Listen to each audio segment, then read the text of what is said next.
Welcome students of class 10. This is the last question from your writing section, the section of expression, which is left to be discussed by me. This is paragraph writing.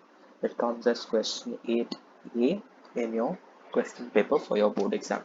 It carries a grand total of 4 marks as do all the other questions in your last section. That is the dialogue, the carte postale or letter writing, and your picture description. This also carries 4 marks. So, the basics about paragraph writing. This is to begin with just an introduction to how the question is given to you. You will find two questions in your question paper when it comes to this paragraph writing. You have to answer any one. You are not getting marks to answer both. Okay, you're getting marks for any one. So pick one and answer one. Be decisive. Then below the topics, this is important. You will find 3 to 4 helping points. So you won't just be given the topic, you will be given some points as well below the topic. So it is your call whether you would like to use those points or formulate your own points is up to you. Because sometimes you may be familiar with the topic, you may know what to write, but your points don't tie in with those which are given as the help points, right? You may not even understand what the help points want to say, what they're asking of you. So you are free, if you are familiar with the topic and you want to write something beyond those help points, you are free to write that. However, if you feel that the help points are actually helping you to streamline your ideas, get your thoughts in place, then you can use the help points as well. It is up to you, it's your call, go with whatever you are comfortable with. Okay, now this is the logistics point. Write the question number of the paragraph which you're attempting, because you have two. Okay, if they are similar topics, your examiner may get confused as to which you've attempted. So please write the question number of the paragraph you're attempting correctly. So answering the first one, write 1. If you're answering the second one, write 2. And as a safety blanket, also write the title. The title will be given to you in the question paper. Just copy it in the center of the line. Okay, do not make the title fancy and write it in your own style or something like that. Just stick to the title given to you purely as a safety blanket so that the examiner is aware of which topic you're writing. Okay. Now coming to the word limit, you are given generally a 40 to 50 word limit. Okay, in your question paper, but please check before you start writing. That is important because you need to stick to the word limit.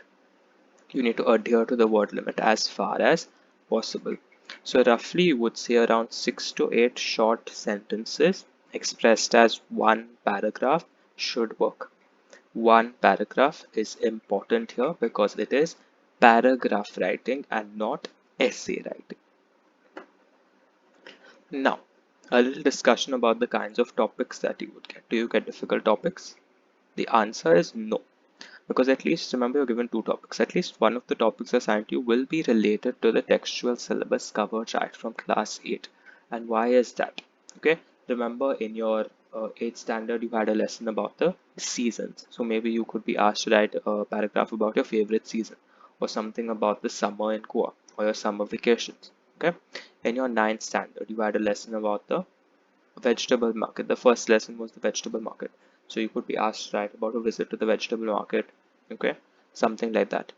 Then, why is that given to you? Why do, or in the 10th standard, you had about Panjim, the capital of Goa. So you could be asked to write a short paragraph about Panjim, about Goa, something that you like about Goa, anything like that. Okay, why is that choice made that way? Okay, why do they give you topics which are based on your textbook? Because they want to ensure that topics are not completely new to you. Okay, that you have some idea of what you're writing about. Because remember, you are still beginners to the language.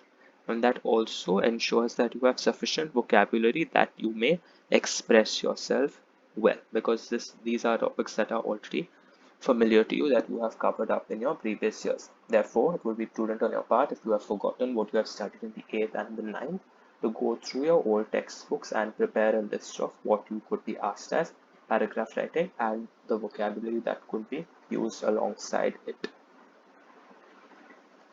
Now, let's come to the juicy part of how you write the paragraph. What do you do actually in the paragraph? Before you start writing, you need to do one thing, and that one thing is to stop. You need to stop and think. Okay, take a firm call as to which topic you want to write about. This is the most important thing, because if you start writing about one topic and then you shift to the other, you are wasting precious time. Okay, so don't be in a hurry, in a rush to go and choose one topic and then decide you're stuck, you're stalled, you know what to do. So don't do that, okay? Check out both topics, take your time, and make your decision as to which one you want to write about. Now, when you're writing an English essay, you automatically decide, okay, I know so much about this topic, let me write about this topic. However, here it's not about how much you want to write, it's about how much you can write. There is one thing of how much you want to write, that is okay. But there is another question of how much you can write, because your thoughts may be high flung and you may not have the vocabulary to replicate your English. Okay, your level of English is much higher than your present level of French. So you may not be able to translate that accurately.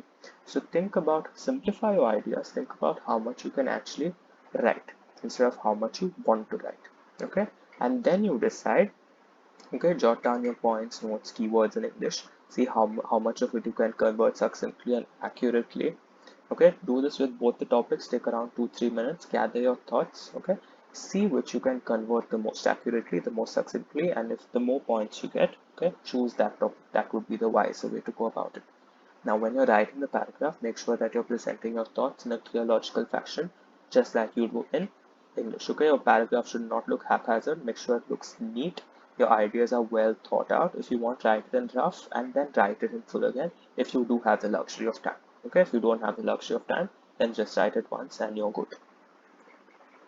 Now, the other essentials, my closing remarks would be, if you're not aware of a particular word or a construction, so suppose you want to say never, okay, you don't know how to say never in French, don't sit and write never, the N-E-V-E-R, the English word, don't do that, okay?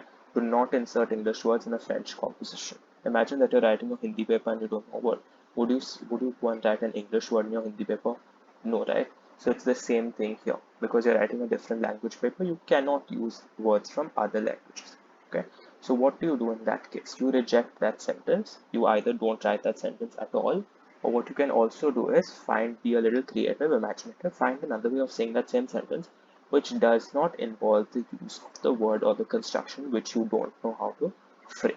Okay, but you will never ever write an English word in a French paragraph. Then, if you are on the opposite spectrum and opposite end of the spectrum and you're very comfortable, you're good with your grammar, okay, you have studied very well, you're a good student, what you can do is showcase the use of the concepts that you have learned in grammar.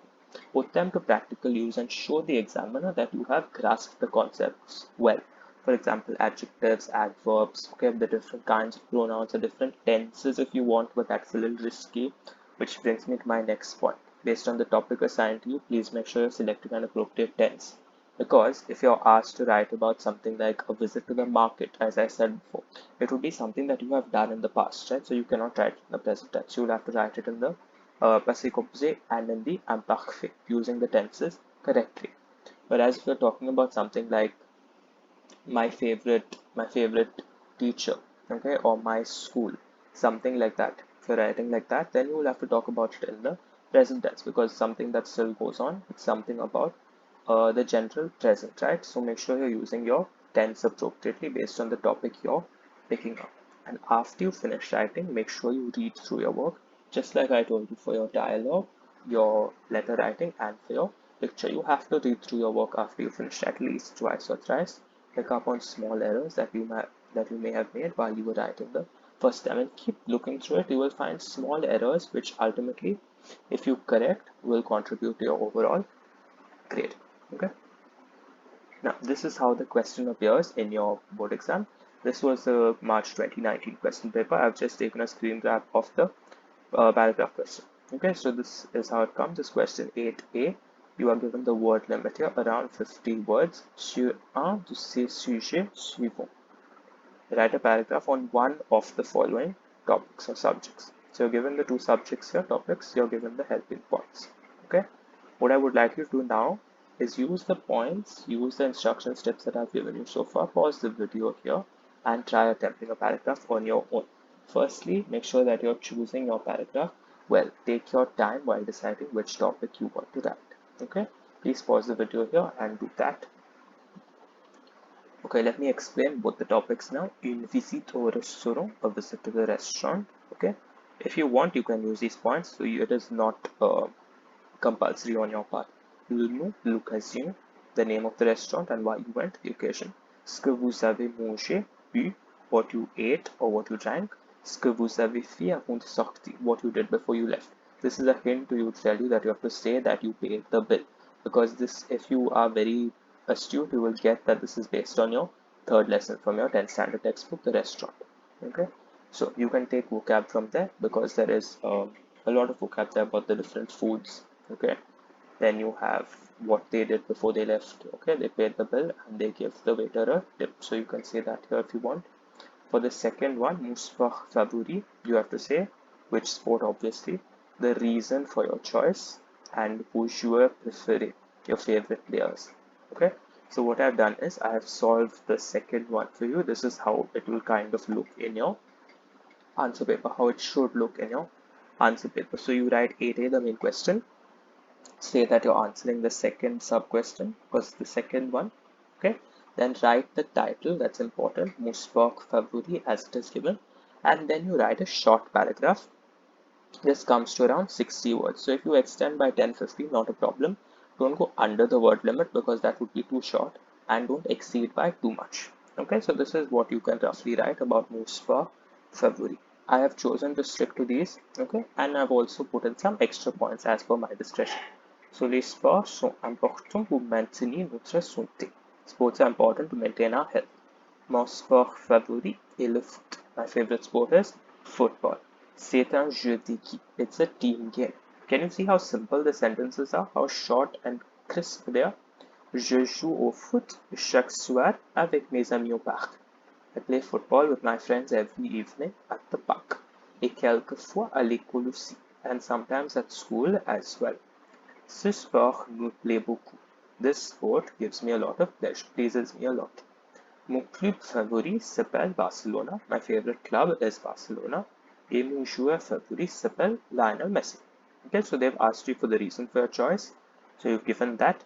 Okay, because the sport pleases you a lot. Obviously, you've told them what your favorite sport is, and you've also given the name of your favorite player. It is not compulsory that you follow these, but it is fine if you do. If you don't, it's at your discretion. Then, j'adore le foot, I love football, et je voudrais devenir footballeur quand je serai gros. And I would love to become a footballer when I grow up.